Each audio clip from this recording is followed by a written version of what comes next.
భక్తి టీవీ ప్రేక్షకులకు నమస్కారం. సాయి వాస్తు కార్యక్రమానికి స్వాగతం. మరి ఈనాటి కార్యక్రమంలో భాగంగా మనతో పాటు ఉన్నారు ప్రముఖ వాస్తు నిపుణులు, వాస్తు విద్వాన్, వాస్తు సామ్రాట్, వాస్తు విజయ పుస్తక గ్రంథకర్త శ్రీ ధనావత్ ఉషా నాయక్ గారు. మరి గురువు గారితో మాట్లాడి మీరు వాస్తుపరంగా ఎటువంటి సందేహాలున్నా సరే తెలుసుకోవచ్చు. స్క్రీన్ మీద కనిపిస్తున్నటువంటి లైవ్ నంబర్స్ కి కాల్ చేయండి. ఇక వాస్తుపరంగా చాలా సమస్యలు తీరవు అని చెప్పి అనుకుంటూ ఉంటారు. సో అటువంటి సమస్యలకు కూడా అష్టదిగ్బంధనం చేసి గురువు గారు పరిష్కారం తెలియజేస్తారు కాబట్టి గురువు గారిని సంప్రదించవచ్చు. ఇక ఈ వారం రోజుల పాటు కూడా గురువు గారు హైదరాబాద్ లోనే అవైలబుల్ గా ఉంటారు.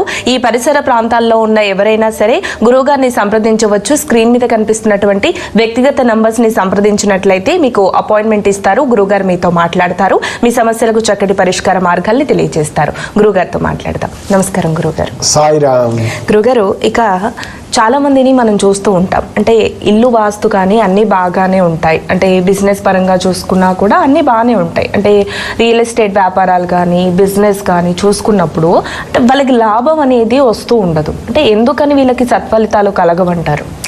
సాయిరామ్. అమ్మ, గృహ బలం ఉండి కూడా జాతక బలము లేనప్పుడు కూడా వ్యాపారాల్లో రాణించడం చాలా కష్టం అన్నమాట. ఇప్పుడు ఎలా అంటేనమ్మా, అంటే ఒక ఎగ్జాంపుల్ తీసుకుందాం. ఇప్పుడు ఒక రియల్ ఎస్టేట్ ఒక ఆఫీస్లో ఒక ఎంప్లాయీ తనకు చాలా తక్కువ సాలరీస్ ఇస్తారు.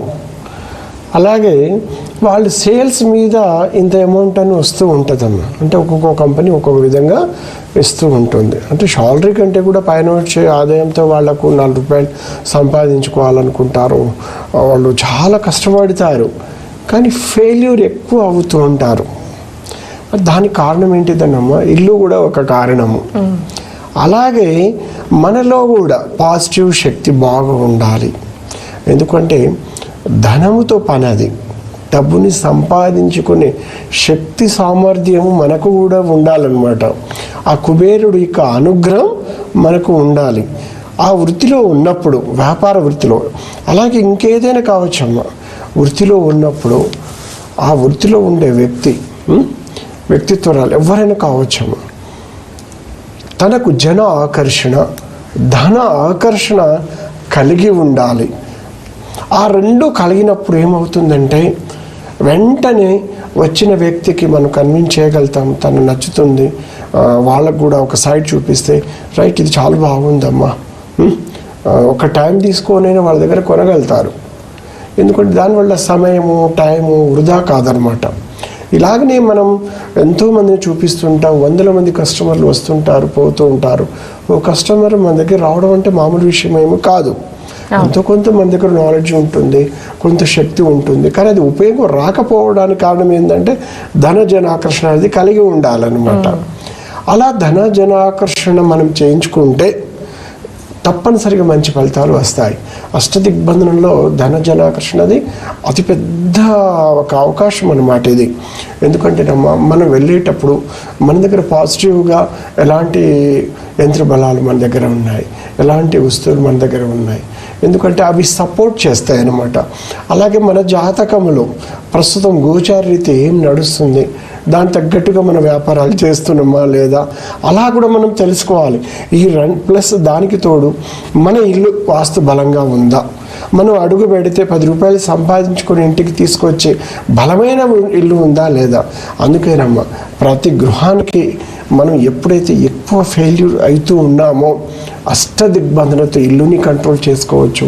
మనం కూడా ధన జన ఆకర్షణ చేసుకుంటే చక్కటి ఫలితాలు వాళ్ళకు వస్తాయి అన్నమాట. ఖచ్చితంగా మంచి ఫలితాలు వస్తాయమ్మా. ఇప్పుడు గృహంలో నిరంతరము ఎంత కష్టపడ్డా కూడా డబ్బును సంపాదించుకోలేకపోతున్నామంటే ఆ గృహంలో కొన్ని నెగటివ్ శక్తులు ఉన్నట్టే అమ్మా. అప్పుడు మనం ఏం చేస్తామంటే ఎక్కడ ఒక ఇటుక పెలగొట్టకుండా దాదాపు మన దేశంతో పాటు ఇతర దేశంలో ఉన్న వాళ్ళకు కూడా ఇక్కడి నుంచి అష్టదిగ్బంధన చేసి పంపిస్తూ ఉంటామమ్మా. ఎక్కడ కూడా కూలగొట్టాల్సిన అవసరం లేదు. వాళ్ళ సమస్య మాకు కానీ మా ఆఫీస్ వాళ్ళకి చెప్తే తప్పనిసరిగా నేను కూడా మాట్లాడి వాళ్ళకి చక్కటి హెల్ప్ అనేది చేస్తానమ్మా. అందుకని ఒక కిరాణం షాప్ కావచ్చు, మెడికల్ కావచ్చు, జనరల్ స్టోర్స్ కావచ్చు, ఇలాగే చిన్న చిన్న రెస్టారెంట్స్ కావచ్చు, కావచ్చు, హోటల్ బిజినెస్ కావచ్చు అమ్మా, ఏ బిజినెస్లో అయినా కూడా ధన జన ఆకర్షణది చాలా గొప్ప విషయం అన్నమాట. ఎవరైతే ధన జన ఆకర్షణ చేయించుకుంటారో వాళ్ళకి తప్పనిసరిగా మంచి సత్ఫలితాలు వస్తూ ఉంటాయి. మనం ఏంటంటే విజిట్ చూసి ధన జన ఆకర్షణ కొంతమందికి స్వయంగా నా స్వహస్తాలతో చేసి వస్తూ ఉంటాను. అలాగే శరీరంలో ఉన్న నెగిటివ్ వైబ్రేషన్స్, అంటే కొంతమంది ఎంత కష్టపడ్డా రాదనమాట, జాతకంలో ఉన్న దోషాలని పరిశీలించి వాళ్ళకి సరైన సలహాలు ఇస్తూ ఉంటాను. అలాగే ఒక మనిషికి ఏ వ్యాపారంలో ఏమి కావాలి, ఏమైతే వాళ్ళకు తోడు హెల్ప్ అవుతుంది అనేది చక్కగా పరిశీలించి వాళ్ళకు మా వంతు సహాయ సహకారం కూడా అందిస్తూ ఉంటాను. విదేశాల్లో ఉన్న వాళ్ళకు కూడా, అన్ని రాష్ట్రాల వారికి కూడా నేను ఇక్కడి నుంచి ధన జనాకర్షణ అష్టదిగ్బంధనం చేసి పంపిస్తూ ఉంటాను.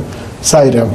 గురుగారిక అంటే మనం కొంతమందిని చూస్తుంటాం, కిచెన్ చిన్నగా అయిపోయింది పెద్దగా కావాలి అని చెప్పి బాల్కనీ ప్లేస్ ని కూడా కిచెన్ లో కలుపుకుంటూ ఉంటారు.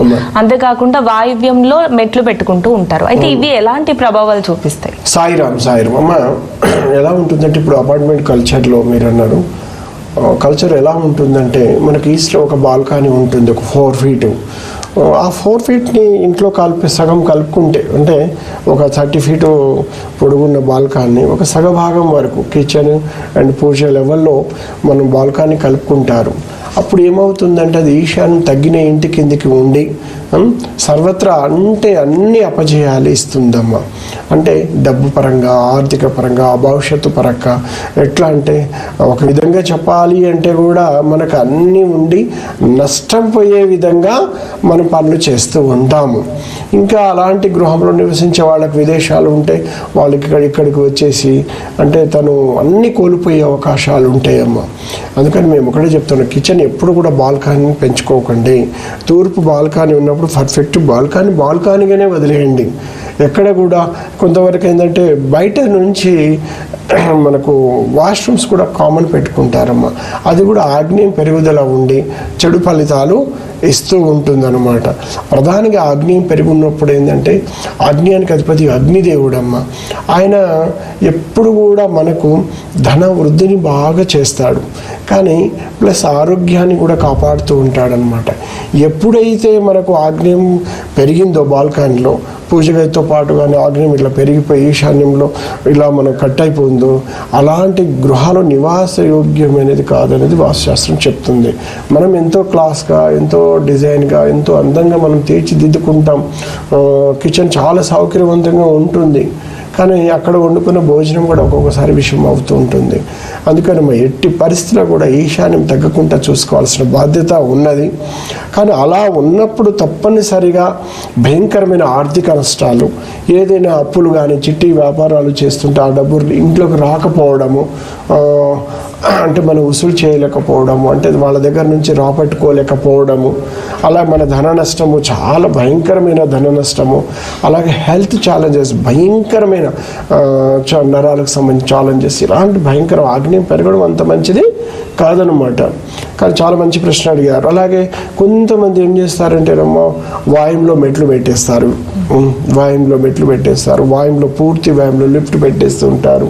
పూర్తి వాయుంలో అధిక బరువై కూడా వ్యవహారాలన్నీ బెడిసి కొట్టడము జరుగుతుంటుందమ్మా. ఇలాంటి వ్యవహారాలు బెడిసి కొట్టడము, అనుకున్న పనులు ఇబ్బంది పడుతూ ఉండడము, మన పిల్లలు కానీ దేశ విదేశాల్లో ఏదైనా బాగా ఇబ్బంది పడుతూ ఉండడము, అలాగే అక్కడ ఏదైనా స్థిరమైన అంటే చదువుల కోసం వెళ్ళి అక్కడ సెటిల్ అవ్వాలనుకుంటే మళ్ళీ మనకి ఇండియాకు వచ్చేసి సరైన పనులు చేసుకోకపోవడం, వీటికి ఏంటంటే ప్రధాన కారణాలు ఆగ్నేయ దోషాలు అనమాట. దానికి తోడు వాయువ దోషం అనేది ఉంటుంది. ఇలాంటి గృహాలు నివాసించడం కన్నా మారడం మంచిది. ఇంకొకటి లేదు, మనం సొంతంగా కొనుక్కున్నాం, అమ్మేసుకొని వెళ్ళిపోదాం అనుకున్నా కుదరటం లేదు అంటే అప్పుడు నేను ఒకటే చెప్తాను, అలాంటి ఉన్నప్పుడు నేను స్వయంగా చూసి, లేకుంటే మనం ఏదైనా వాట్సాప్ ద్వారా మ్యాప్లో తెప్పించుకొని వాళ్ళకున్న సమస్యల్ని చక్కగా పరిశీలించి అష్టదిగ్బంధనలు చేసి పంపించడము, లేదంటే స్వయంగా వెళ్ళి అష్టదిగ్బంధనతో కంట్రోల్ చేయడం వలన ఆ దోషాలని సాంద్రత తగ్గించడం జరుగుతుంది. ఎప్పుడైతే దోష సాంద్రత తగ్గిస్తూ ఉంటామో రోజు రోజుకి, ఎందుకంటే ఒక 10 సంవత్సరాలు 5 సంవత్సరాల నుంచి ఇబ్బంది పడ్డవాళ్ళు మినిమం కొంత టైం తీసుకుంటే ఖచ్చితంగా వాళ్ళకు అష్టదిగ్బంధన ద్వారా సత్ఫలితాలు వస్తాయన్నమాట. కానీ అలా అని చెప్పేసి గృహాన్ని వదిలేసి వెళ్ళడం కూడా దోషం అనమాట. సాయిరామ్. కాల్స్ ఉన్నారు గురువు గారు, మాట్లాడదాం. Hello hello. అమ్మా సాయిరామ్, ఏం పేరు? సాయిరామ్ గురుగారు. అమ్మా ఏం పేరు చెప్పండి అమ్మా, మీ సమస్య ఏంటిది చెప్పండి. నా పేరు దేవి అండి. మీరు మాట్లాడుతూ ఉండండి, వింటాను. మాది పెద్దది. అమ్మ టీవీ చూడకుండా మాట్లాడండి, కొంచెం గట్టిగా స్పష్టంగా మాట్లాడండి. మీ సమస్య ఏంటో గురువుగారితో చెప్పండి. మాది దక్షిణం అది చిన్నది కట్టారు మేడం. క్లియర్ లేదు. నెక్స్ట్ గురుగారి కాల్ డ్రాప్ అయింది. అయితే మనం వీధి పోట్లు చూస్తూ ఉంటాము. చాలా వరకు వీధి పోట్లు అనేవి చెడుగానే భావిస్తూ ఉంటాం. అయితే వీధి పోట్లలో మంచి చెడు ఉంటాయా? అలాగే ఈ వక్ర మార్గంలో వచ్చే వీధి పోటు అంటే ఏంటి? సాయిరామ్ అమ్మ, వాస్తవం నేరుగా మనకు కంటికి కనబడుతుంటుందమ్మా. ఏది తూర్పు ఈశాన్య వీధి చూపు ఎగ్జాంపుల్. కానీ అది తూర్పు ఈశాన్య వీధి చూపు అనేది చాలా మంచి పోటమ్మా. ఎందుకంటే మనకు చాలా గొప్ప స్థాయిలో వెళ్ళిపోతారమ్మ వాళ్ళని. ఎందుకంటే దిశ అనేది ఒక మార్పుని తీసుకొచ్చి ఎంత స్థాయిలోనే ఎదిగిస్తుంటారు. కానీ ఇక్కడ ఏంటిదంటేనమ్మా, ఈశాన్య వీధి చూపు దాని లిమిట్లో ఉన్నప్పుడు మాత్రమే హెల్ప్ అవుతుంటుంది. ఓకే. అయితే నేరుగా కనపడే వీధిపోట్లు వేరు. అలాగే వక్ర మార్గంలో మీరు అడిగి చెప్పారు, వక్ర మార్గంలో వీధిపోట్లు వేరమ్మా. అంటే ఎలా అంటే ఇప్పుడు ఉత్తరవాయు వీధిపోటు ఇది మనకు కనబడుతూ ఉంటుందమ్మా. కానీ ఆ ఉత్తరవాయుని గమనించినప్పుడు, అంటే ఎగ్జాంపుల్ ఇలా క్రాస్ వచ్చేస్తుంటుంది. అంటే దూరం నుంచి మీకు ఎలా చెప్పాలంటే ఎగ్జాంపుల్ చెప్తుంటానమ్మా. ఈశాన్యానికి రాదు, ఇటు నైరుతికి రాదమ్మా. క్రాస్ వచ్చేసి ఉత్తరవాయం టు ఆగ్నేయానికి క్రాస్ కనబడుతూ ఉంటుంది రోడ్లు అనమాట. అవి ప్రత్యేకంగా చూసినప్పుడు అలాంటి వీధిపోట్లు ఉన్నప్పుడు ఏంటంటే ఖాళీ ప్లాట్లు ఎక్కడ దేశంలో ఎక్కడ ఉన్నా కూడా నష్టాన్ని ఇస్తాయి. అంటే యజమాని ఎంత పెద్ద వృత్తిలో ఉన్నా కూడా అందులో అసౌకర్యము, అలాగే అపజయాలు, సంపాదించిన డబ్బును కూడా పోగొట్టుకోవడం, ఇలాంటి అవకాశాలు ఎక్కువగా ఉంటాయి. అందుకనమ్మా వక్ర మార్గము అంటే మనకు కంటికి కనపడని వీధి పోటులు అన్నమాట. ఎలా అంటే ఇప్పుడు చంద్రుడు ఎట్లా అంటేనమ్మా ఏ విధంగా మనకు రోజు రోజుకు దినదినాభివృద్ధిగా మనకు కనబడుతూ ఉంటాడు. ఇలాగ ఇక్కడ ఎలా ఉంటుందంటే వక్ర మార్గంలో ఉన్న వీధిపోటు లేదనిపిస్తుంది, కానీ వీధిపోటు ఉంటుంది. అలా అనమాట. ఇది ఉచ్చస్థాన వీధిపోటు అనుకుంటాం. డిగ్రీస్ తిరిగినప్పుడు అది నీచస్థాన వీధిపోట్లు అన్నమాట. అందుకనేనమ్మా ఖచ్చితంగా వక్ర మార్గంలోని వీధిపోటు ఉన్నప్పుడు అలాంటి స్థలాలు కొనుక్కొని పెద్ద పెద్ద అపార్ట్మెంట్లో కానీ కల్చర్లో ఉండడం కానీ, సహజంగా మనం ప్లాట్లు సైడ్ తీసుకొని దాంట్లో మొదలు పెట్టడం, ఇలాంటి చేసినప్పుడు తప్పనిసరిగా ఆర్థికంగా, ఆరోగ్యపరంగా, మానసిక అన్ని విధంగా కుంగిపోవాల్సి వస్తుంది. వక్ర మార్గం వీధిపోటు మనం ఏదంటే ఒక స్లాప్ ఎక్కి చూసినప్పుడు కనబడుతుంటుంది. మన ఇంటికి ఏ దశ నుంచి వస్తుంది, ఆగ్నేయ వీధిపోటు అనుకుంటాం ఎగ్జాంపుల్. అది ఎలా చేస్తుంది, చక్కగా ఆగ్నేయం నుంచి మనకు నేరుగా ఇంద్రస్థానం నుంచి కూడా క్రాస్ పోర్టులు వస్తుంది. అందుకని వక్ర మార్గంలో కానీ రోడ్స్ అక్కడ బెండ్ అవ్వడం వలన కానీ, లాంగ్లో రోడ్లు అంటే ఈశాన్యం పెంచుకుంటూ క్రాస్ పోర్టులు కానీ ఇలా ఉన్నప్పుడు చాలా జాగ్రత్తగా వాటి నుంచి మనం తప్పించుకొని గృహ నిర్మాణం చేసుకోవాలి. ఒకవేళ వక్ర మార్గంతో మనం గృహాల మీద అలాంటి ఖాళీ స్థలాల మీద మనం నిర్మాణం చేసుకొని ఉండి కష్ట నష్టాలు పడుతూ ఉంటే తప్పనిసరిగా మన అష్టదిగ్బంధనతో కంట్రోల్ చేయొచ్చు. ఓకే గురుగారు, కాలర్స్ ఉన్నారు, మాట్లాడదాం. హలో. హలో, నమస్తే అండి. నమస్తే అండి, మీ పేరు ఎక్కడి నుంచి కాల్ చేస్తున్నారమ్మా? నా పేరు జ్యోతి అండి, నేను శ్రీకాళహస్తి నుంచి మాట్లాడుతున్నానండి. నమస్తే గురువు గారు. సాయిరామ్ అమ్మా. నమస్కారం. సాయిరామ్. గురువు గారు, ఇప్పుడు వెంకటేశ్వర స్వామి వెనకల గాని ముందర గాని అలా ఇల్లు కట్టుకోవచ్చా? ఇంకా వెంకటేశ్వర స్వామి ఆలయం పక్కన గాని కుడి చేతి వైపు ఇల్లు ఉండకుండా ఉండకూడదా? చెప్పండి గురువు గారు. అమ్మా, వాస్తవానికి టెంపుల్స్ నియర్లో గృహ నిర్మాణాలు చేయకూడదు అనేది శాస్త్రం చెప్తుంది. కానీ తూర్పు కానీ పడమర లేకుండా ఉండడం మంచిది.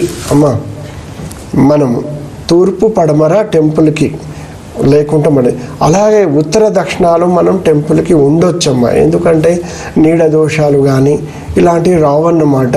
మీకు ఎంతసేపు తూర్పులో కానీ దక్షిణంలో టెంపుల్స్ లేకుండా చూడండి. అలాగే మనకు ఏంటిదంటేనమ్మా అక్కడ టెంపుల్స్ ఎంత దూరంలో ఉన్నాం అంటే శాస్త్రం ఏమంటుంది, మినిమం 30 మీటర్స్ దూరంలో ఉన్నప్పుడు దోషం అనేది కలగదనమాట టెంపుల్కి సంబంధించింది. నియర్ బై అంటే గోడలు ఆనుకొని టెంపుల్స్ ఉన్నప్పుడు, అది వెంకటేశ్వర స్వామి కావచ్చు, ఏదైనా కావచ్చు.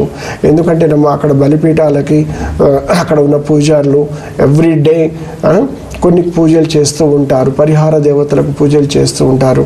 ఆ లేచిన వేళ మంచి చెడు ప్రభావం చూపించే అవకాశాలు ఉంటాయి కాబట్టి వీలైనంత వరకు దూరం ఉండడం మంచిది. సాయిరామ్. గురుగారిక చాలా మంది అంటే ఇల్లు కట్టుకోవడం అనేది చాలా మందికి కళ, చాలా కష్టపడి ఇల్లు కట్టుకుంటూ ఉంటారు, కానీ నరఘోషతో ఇబ్బంది పడుతూ ఉంటారు. అయితే ఈ నరఘోష అనేది తొలగాలంటే ఏం చేయాలి? అలాగే ఈ నరఘోష వల్ల ఇంట్లో పెళ్ళిళ్ళు అవ్వకపోవడం, ఉద్యోగాలు రాకపోవడం ఇలాంటి బాధలు కూడా ఉంటాయి. అంటే ఉంటాయమ్మా. ఇప్పుడు నరఘోష, నరపీడ, శత్రువు పీడలు ఇవి ఏంటంటే ఆ వర్డ్ ఉందంటే అది కంపల్సరీ ఉన్నప్పుడే కదమ్మా. ఎందుకంటే చెడు ప్రభావాన్ని చూపిస్తూ ఉంటాయి. ఎందుకంటేనమ్మా ఒక వాస్తు ప్రకారం ఇల్లు కట్టుకున్నా కూడా ఎగ్జాంపుల్, కానీ కొన్ని నరఘోష, నరపీడ, శత్రువు పీడల్ని భరించే శక్తి కూడా ఆ గృహానికి ఉండాలి. భరించే శక్తి లేనప్పుడు అందులో ఉండేవాళ్ళు రకరకాల పీడల్ని అనుభవిస్తూ ఉంటారు.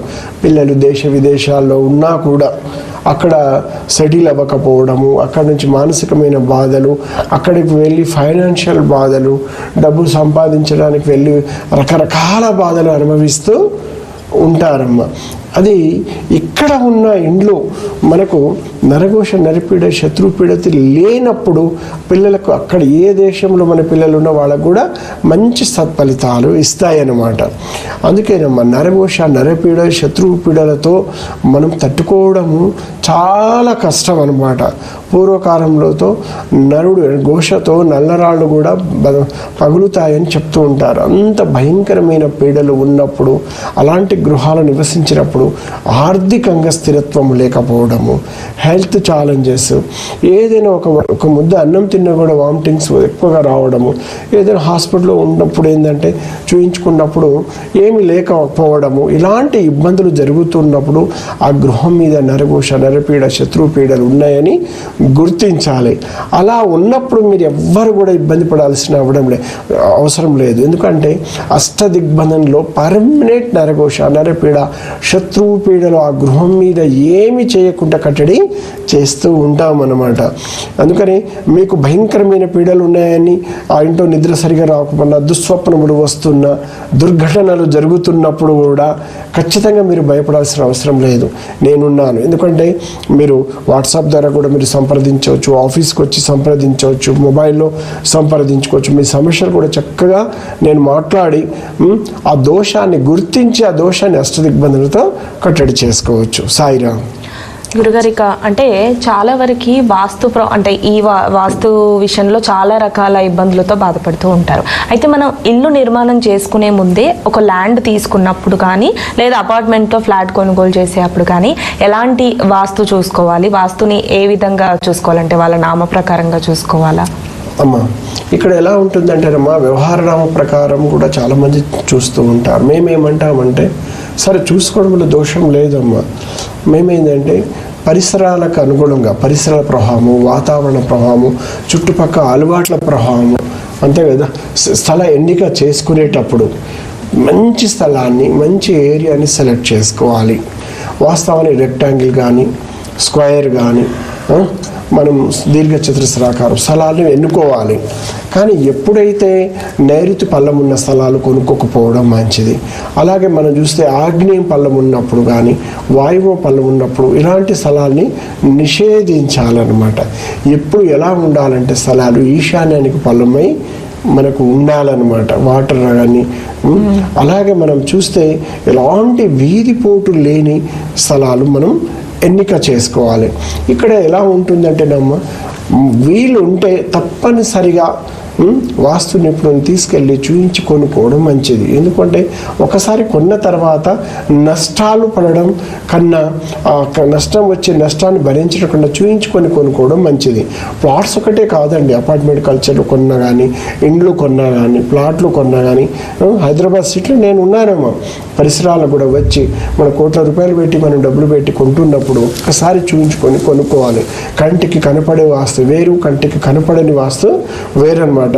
కొన్ని గృహాలు చూడడానికి చాలా బాగుంటాయి, ఆ ఇంట్లో వచ్చిన తర్వాత ఇక స్టార్ట్ చేస్తాయి కదా భయంకరమైన ఇబ్బందులు అండి. 2-3 సంవత్సరాలునే ఈ ఆస్తులు అమ్మేసిన వాళ్ళు కూడా ఎంతోమంది ఉన్నారన్న ప్లాట్స్. కొన్ని స్థలాలు కొన్న తర్వాత అకాల మరణాలు జరిగిన వాళ్ళు ఉన్నారు, అలాగే చిన్న చిన్న దుర్ఘటనలు జరిగిన వాళ్ళు ఉన్నారు. నేను ఒకటే చెప్తుంటాను, కొన్ని స్థలాల్లో కంటికి కనపడని వాస్తుని కూడా మనం గుర్తించాల్సి ఉంటుంది. ఎలా మనం ఉదాహరణకు చూస్తే మనకు ఒక కిచెన్, ఆగ్నేయంలో కిచెన్ ఉన్నది, నైరుతిలో బెడ్రూమ్ ఉంది, అంతా బాగుంది అని మనం అనుకుంటాం. కానీ దయచేసి అది కాదు.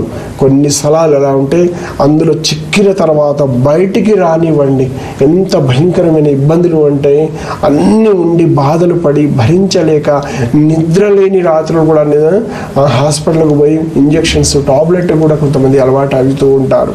నేను ఒకటే చెప్తుంటాను, భయంకరమైన నిద్ర రాని ఇండ్లలో మన నివాసం ఉన్నా కొనుక్కునేటప్పుడైనా కానీ ముందు జాగ్రత్తలు మీరు తీసుకోండి. నేను ఉన్నాను, కొనుక్కేటప్పుడు చూయించుకొని కొనుక్కోండి, ఎలాంటి ఇబ్బందులు లేదు. అలా కాకుండా కొన్ని ఇండ్లు ఉంటాయి, కొన్ని ఒక ప్లాట్ కొనుక్కుంటాం, దీంట్లో వచ్చేస్తాం, ఫ్రెండ్స్ కొంతమంది పరిచయం అవుతుంటారు, మంచి ఫ్రెండ్స్ 10-20 సంవత్సరాలు స్నేహం చేసి మన దగ్గర ఎంతో నమ్మకాన్ని మన కాడ లేకుండా పక్క వాళ్ళ దగ్గరనో బంధువుల దగ్గరనో ఒక 50 లక్షలు, 1 కోటి రూపాయలు ఎవరి స్థాయిలో వాళ్ళు డబ్బులు ఇప్పించిన తర్వాత ఆయన డబ్బులు ఇవ్వడానికి నిరాకరిస్తూ ఉంటారు. ఇన్ని భయంకరమైన బాధలు వస్తూ ఉంటాయి. కానీ అలాంటి బాధలు ఉన్నా కూడా మీరు ఇబ్బంది పడకండి, నేను ఉన్నాను. ఎందుకంటే కుబేర అనుగ్రహ అష్టదిగ్బంధనతో మనకు రావాల్సిన డబ్బుని రప్పించవచ్చు. అందుకని ముందు జాగ్రత్తలు తీసుకోవడం వలన ఇలాంటి సమస్యలు ఇబ్బంది పడమన్నమాట. కొన్ని ఇళ్ళు ఉంటాయి, ఓ మిత్రుడు వచ్చి అందులో డబ్బులు అడగాలన్నా అడగలేడు, మనను మోసం చేయాలన్నా కొన్ని ఇళ్లలో చేయలేరు. ఎందుకంటే వాస్తు బలం ఉన్నప్పుడు సత్ఫలితాలు యజమాని డబ్బుని, ధనాన్ని, సమయాన్ని అన్నీ కూడా అవి దుర్వినియోగం చేయకుండా రక్షణ కల్పిస్తూ ఉంటాయి. కొన్ని గృహాలు సంపాదించిన సంపద కానీ, ఒక ప్లాట్ అమ్మినప్పుడు కానీ, ఒక పొలం అమ్మిన డబ్బుని తీసుకొచ్చి ఇంట్లో పెట్టంగానే మనవాడు ఫలానా దగ్గర డబ్బులు ఉన్నాయని వచ్చేసి అధిక వడ్డీ ఆశ చూపించేసి ఏదో రూపంలో ఉన్న డబ్బంతా పనులకు వెళ్ళిపోయి కొన్ని సంవత్సరాల వరకు రాక కూడా బాధలు పడుతూ, డబ్బు పోయి బాధలు పడుతూ అనారోగ్య సమస్యలు వచ్చేసి కొంతమంది స్ట్రోక్స్ వచ్చిన వాళ్ళని కూడా నేను చూస్తూ ఉంటాను. ఎందుకంటే ఆ గృహము ఆ డబ్బుని దాచుకొని దాన్ని మల్టిఫుల్ చేసే శక్తి ఆ గృహానికి లేదు. అలాంటి గృహాలని కూడా మనం అష్టదిగ్బంధనతో, కుబేర అనుగ్రహ అష్టదిగ్బంధనతో ఆ గృహంలో మన డబ్బు దుర్వినియోగం కాకుండా కూడా అష్టదిగ్బంధన మనం చేసుకోవచ్చు. అలాగే ఒక గృహంలో మనకు తెలుసో తెలియకో కొనుక్కున్నాం, ఈ ఇంట్లో వచ్చిన తర్వాత సమస్యలు అంటే ఎంత కష్టపడ్డ డబ్బంతా హాస్పిటల్స్కి, వైద్యశాలలకు వెళుతూ ఉన్నాయి, కానీ ఈ సమస్యలు అధిగమించలేకపోతున్నామని మీరు బాధపడకండి, నేనున్నాను. ఖచ్చితంగా అక్కడ చూసి ఆ సమస్యను పరిష్కారం చేసి అష్టదిగ్బంధనతో కంట్రోల్ చేసుకోవచ్చు. దీని వలన దోష సాంద్రత తగ్గిపోతుంది. దోష సాంద్రత తగ్గిందంటే డబ్బుని, ధనాన్ని మనం కొంతవరకు సేవ్ చేసుకోవచ్చు. అలాగే కొన్ని ప్లాట్లు ఉంటాయి, క్యాన్సర్, పక్షవాతము, ఇంత భయంకరమైన ఇబ్బందులు వస్తూ ఉంటాయి. కానీ వాళ్ళ ఇళ్లను పోయి పరిశీలించగా నైరుతిలో బాత్రూమ్స్ ఉంటాయి, నైరుతిలో వెంటిలేషన్స్ ఉంటుంది, నైరుతిలో లివింగ్స్ ఉంటాయి, నైరుతిలో మనం చూస్తే వాస్తవ పొద్దున్న లేస్తే నడక నైరుతి ఉంటుంది. ఇలాంటి నైరుతి నడక ఉన్నప్పుడు, నైరుతిలో వాష్రూమ్స్ ఉన్నప్పుడు, పొద్దున్న లేస్తే నైరుతి నడక నడుస్తూ ఉన్నప్పుడు ఆ ఇంట్లో ధనం అనేది మిగలదు. ఎందుకంటే ఇంత కంటికి కనపడని ఒక నైరుతి, ఒక మాస్టర్ బెడ్రూమ్ అనుకుంటామండి. అందులో మనకు ఒక నిద్ర ఉంది, ఆరోగ్యం ఉంది, సంపద ఉంది, మన వంశం ఉంది, మన పిల్లలు ఉన్నారు, సమాజం ఉంది. అంటే మనం ఒక మాట మాట్లాడితే ఈ సమాజాన్ని మనం గౌరవించేటట్టు శక్తి సామర్థ్యం ఇవ్వాలి, ఒక మంచి గొప్ప ఆలోచన ఇచ్చే శక్తి ఒక మాస్టర్ బెడ్రూమ్ కానీ చిల్డ్రన్ బెడ్రూమ్స్ ప్రతి రూమ్కి ఉంటుంది.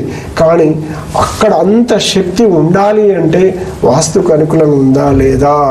వాస్తుకు అనుకూలంగా లేనప్పుడు మనకు భయంకరమైన ఇబ్బందులు పడుతున్నాయి, ఇంట్లో చాలా చాలా ప్రాబ్లమ్స్ ఉన్నాయని మనం ఇబ్బంది పడుతుంటే, మీరు ఇబ్బంది పడి ఎన్ని రోజులు ఇబ్బంది పడతాం? ఒకసారి మనం ఆలోచన చేసుకుందాం. ఒక రోజు, 2 రోజులు, 3 రోజులు కాదు, వందల రోజులు, సంవత్సరాల కొద్దిగా ఉండి నష్టాలు పోతూ ఉన్నప్పుడు మీరు ఇబ్బంది పడకండి, నేనున్నాను. భయంకరమైన వాస్తు దోషాలు, అంతు చిక్కని వాస్తు దోషాలని కూడా మీకు చూపించి కట్టడి చేసే శక్తి ఆ షిరిడి సాయినాథుడు ఇచ్చాడు. దయచేసి ఎవరు కూడా వాస్తు బాగలేదు, ప్రమాదాలు అవుతున్నాయని ఇల్లును వదిలేసిపోవాల్సిన అవసరం లేదు, నేనున్నాను. భయంకరమైన వాస్తు దోషాన్ని కూడా అష్టదిగ్బంధనతో కట్టడి చేయొచ్చు. సాయిరామ్. గురుగారు, ఇక ఈనాటి సాయి వాస్తు కార్యక్రమంలో భాగంగా ప్రేక్షకుల సందేహాలకు, సమస్యలకు చక్కటి పరిష్కార మార్గాలు తెలియజేశారు. ధన్యవాదాలు. సాయిరామ్. మరి వీక్షించారుగా, ఇది ఇవాల్టి సాయి వాస్తు కార్యక్రమం. మరో కార్యక్రమంతో మళ్ళీ కలుద్దాం. అంతవరకు సెలవు. నమస్కారం. సాయి వాస్తు వాస్తు విజయం గ్రంథ రచయిత వాస్తురత్న డాక్టర్ ధనవత్ ఉషా నాయక్, రవీంద్ర నగర్, మిర్యాలగూడ, నల్గొండ జిల్లా. Contact number 9989227911, 9989211288. Email vastuvijayan@gmail.com.